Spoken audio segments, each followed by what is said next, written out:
Blackpink drama. Rosé's US TV appearance sparks fan controversy before world tour. Blackpink's Rosé recent US TV moment has some fans talking, but not everyone is thrilled. The singer appeared on the Kelly Clarkson Show earlier this year, with clips of the moment making rounds online. On May 21st, a new interview video dropped, just weeks before the group's much-anticipated Deadline World Tour.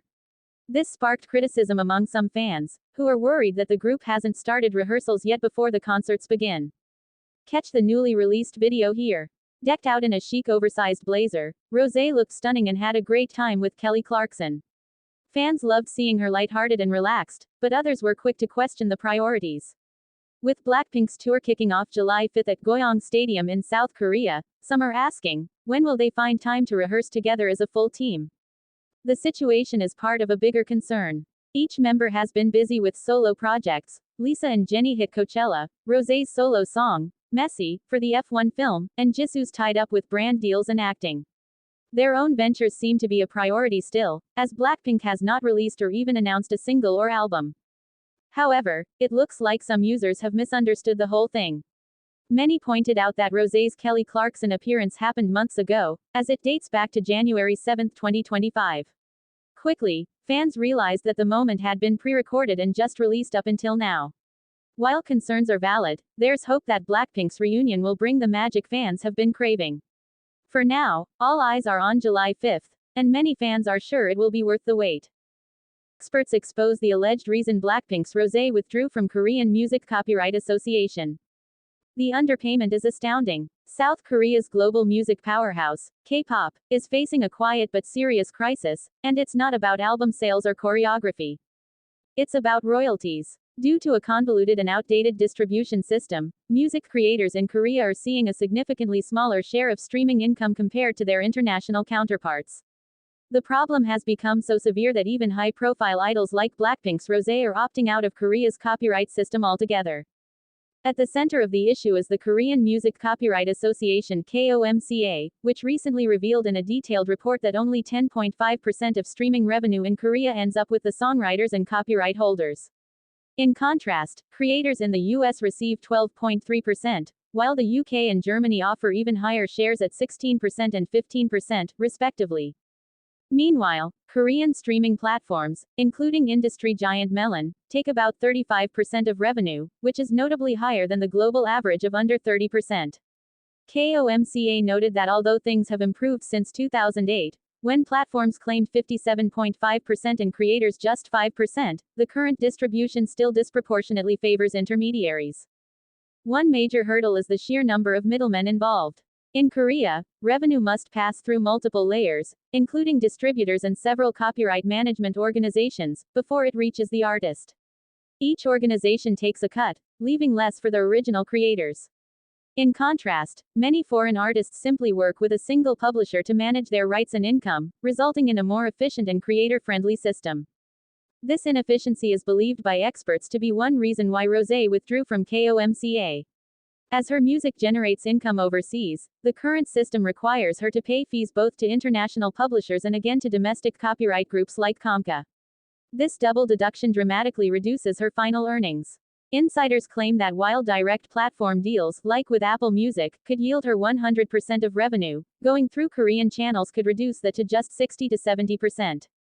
Previously, according to an exclusive report from Dispatch, Rosé applied for the termination of her contract with KOMCA on October 31, 2024.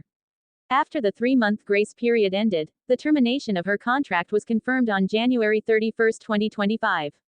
Rosé is the first Korean artist since 2002 to withdraw from KOMCA, when Seo Taiji decided he would not renew his contract with the organization.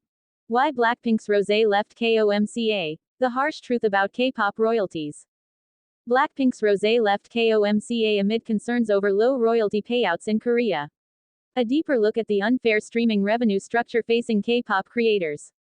On May 22, Korea Music Copyright Association (KOMCA) published a deep dive report on the domestic and international music streaming markets, stating that Korean songwriters receive a smaller share of streaming revenue compared to their counterparts in other advanced markets.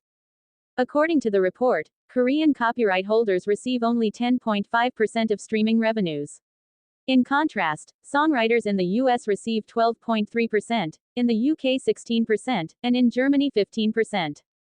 Meanwhile, the revenue share claimed by domestic streaming platforms like Melon stands at 35%, significantly higher than the average under 30% seen in countries like the US, UK, Germany, and Japan. Structural inefficiencies and double fees. KOMCA acknowledged these issues, explaining that in 2008, platforms claimed as much as 57.5% of the revenue while copyright holders received a mere 5%. Although there has been some improvement, the association noted that Korea's revenue structure still heavily favors platforms and middlemen. A key issue, according to insiders, is the number of intermediaries involved in distributing royalties.